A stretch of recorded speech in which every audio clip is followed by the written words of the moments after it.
Allez, bonjour à tous, vendredi 1er novembre, j'espère que vous allez bien et on est parti pour le crypto news du jour. Avec côté marché, ce matin, Bitcoin à 69 300 $, Ethereum 2500 $. Donc finalement, ça bouge pas beaucoup, on est revenu dans les niveaux de la semaine dernière. Et tout ça, je le garde pour ce week-end, puisque je vous ferai une vidéo d'analyse technique beaucoup plus détaillée. Et pour ce matin, je vous ai sélectionné quelques news sur le marché. Et on va parler principalement de Bitcoin, de Satoshi Nakamoto, de Solana et aussi de Kaspa.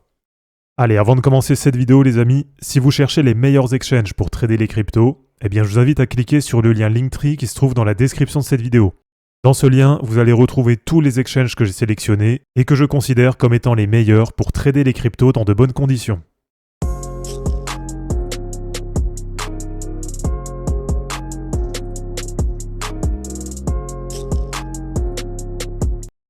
Bon, pour commencer les amis, première news, c'est du côté de MicroStrategy et de notre ami Michael Saylor, puisqu'il prévoit de faire une nouvelle levée de fonds avec 42 milliards de dollars qui vont être prévus pour accumuler du BTC pendant 3 ans. Donc c'est le plan qui s'appelle 21-21 et qui consiste à lever 21 milliards de dollars par une émission de capitaux propres et 21 milliards de dollars par endettement. Donc je ne sais pas si vous vous rendez compte, mais c'est vraiment une news qui est hyper bullish, qui est hyper positive, puisque là on nous dit qu'aujourd'hui MicroStrategy détient déjà 252 220 BTC et qui ont été acquis au total pour 9,9 milliards de dollars. Donc ça veut dire qu'au total, il prévoit d'investir 4 fois plus que ce qu'il a déjà fait aujourd'hui. Et là on nous dit qu'au total, aujourd'hui, la valeur des BTC qui sont détenus par MicroStrategy, ça représente à peu près 18 milliards de dollars. Donc ça veut dire qu'au minimum, en remettant 42 milliards dans la machine, là ça devrait au moins tripler ce nombre. Donc on peut imaginer que d'ici quelques années, MicroStrategy détienne entre 700 000 et 1 million de BTC. Donc voilà, vraiment très très positif, puisque ça veut dire que là, pendant les 3 prochaines années, on a un afflux de capitaux quand même assez massif qui va arriver de façon régulière sur le marché. Et en plus de ça, deuxième news du jour, c'est du côté des ETF. Donc là, c'est un peu la deuxième machine à cash du côté de Bitcoin, où là aussi, de façon régulière, tous les jours, on a des super entrées du côté des ETF, avec encore il y a quelques jours, 872 millions de dollars d'entrées uniquement sur l'ETF de BlackRock. Donc bien sûr, tout ça, ça pousse la Bitcoin dominance, qui est maintenant au-delà des 60%. Mais par contre, c'est vrai que pour les backed altcoins, pour l'instant, il n'y a pas vraiment d'impact, puisque tant que la BTC dominance continue de monter comme ça, eh bien ça veut dire que toutes les liquidités, elles sont aspirées par Bitcoin, et du coup, ça déferle pas sur les alts. Donc pour l'instant, c'est des news vraiment positives côté adoption de Bitcoin, mais par contre, côté altcoin, à part les mêmes coins et à part quelques alts, on le sait pour l'instant, c'est quand même assez compliqué. Allez, pour continuer les amis, troisième news. Bon, cette fois-ci, c'est assez léger puisque c'est du côté de Satoshi. Et une nouvelle fois, il y avait une conférence qui avait lieu en date d'hier à Londres, donc 31 octobre, et qui devait révéler l'identité de Satoshi. Mais voilà, une nouvelle fois, visiblement, ça n'a rien donné. Et c'est vrai que c'est quand même révélateur de quelque chose, parce que depuis tant d'années, on voit qu'il y a toujours quand même la tentative d'essayer de dévoiler qui c'est. Donc peut-être qu'un jour son identité sera révélée, mais en tout cas pour l'instant, 1er novembre 2024, eh bien désolé de vous décevoir, mais on ne sait toujours pas qui est Satoshi Nakamoto.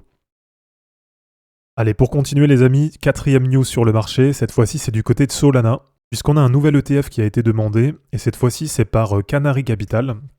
Donc ça fait maintenant la 3e demande d'ETF sur Solana, puisqu'auparavant on avait déjà eu une demande qui avait été faite par Vanek et une par 21Shares. Et c'est vrai que Solana, ça semble quand même être la crypto la mieux placée pour être la 3e à avoir un ETF. Donc à suivre quand même, puisque même si on n'est pas exposé sur Solana, eh bien ça pourrait permettre d'avoir d'autres demandes d'ETF basées sur d'autres cryptos. Et l'intérêt de tout ça, comme je vous le dis, même si on n'est pas exposé à Solana, c'est juste d'avoir une adoption globale des cryptos et d'avoir petit à petit de plus en plus de capitaux qui arrivent sur le marché, et notamment sur les altcoins, puisque comme on l'a vu pour l'instant, elles ne profitent pas vraiment de la réussite des ETF de Bitcoin.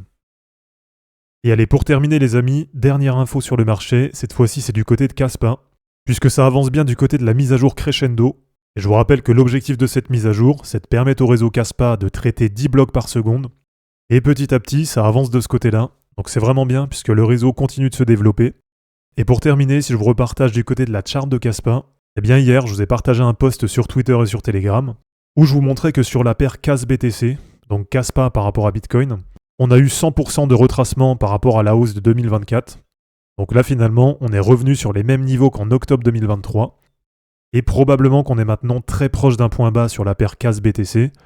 Donc déjà parce qu'on a ce 100% de retracement de la hausse, mais aussi parce qu'on a le RSI hebdo qui est très proche de la survente. Et là, historiquement, c'est vraiment la première fois qu'on descend aussi bas sur le RSI. Et si je vous montre du côté de la charte en paire USD, bon, pour l'instant, il n'y a pas de vrai retour de dynamique, il n'y a pas de vrai retournement de tendance. Mais par contre, c'est vrai que depuis à peu près 2-3 jours, on a l'ensemble du marché qui se met à corriger. Et au contraire, on a Kaspa qui commence à rebondir.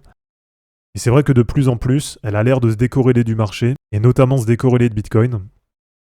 Et donc si je vous remets la charte par rapport à Bitcoin, voilà, pour l'instant, pas d'enflammade, rien n'est fait. Mais en tout cas, on a quand même pas mal de signes qui montrent qu'on doit être probablement sur un point bas, avec donc ce RSI qui est proche des 30, cet enchaînement de 7 bougies de correction en hebdomadaire, et là on a 2 belles mèches qui viennent de se mettre en place. Donc on voit quand même que sur la paire CAS-BTC, il y a un beau rachat sur ces niveaux. Et donc comme je vous dis, probablement que sur cette paire CAS-BTC, on a fait le plus dur, on arrive sur un point bas, et qu'on a maintenant probablement de grandes chances de voir Kaspa surperformer Bitcoin sur la fin d'année 2024. Donc voilà les amis, c'est terminé pour cette vidéo, j'espère en tout cas que ça vous aura plu. N'hésitez pas à l'aimer, à la commenter, et à vous abonner pour en suivre d'autres. Je vous rappelle que dans la description de cette vidéo, vous allez retrouver tous les liens utiles et les liens pour me soutenir, et je vous dis à bientôt pour une prochaine vidéo. Ciao!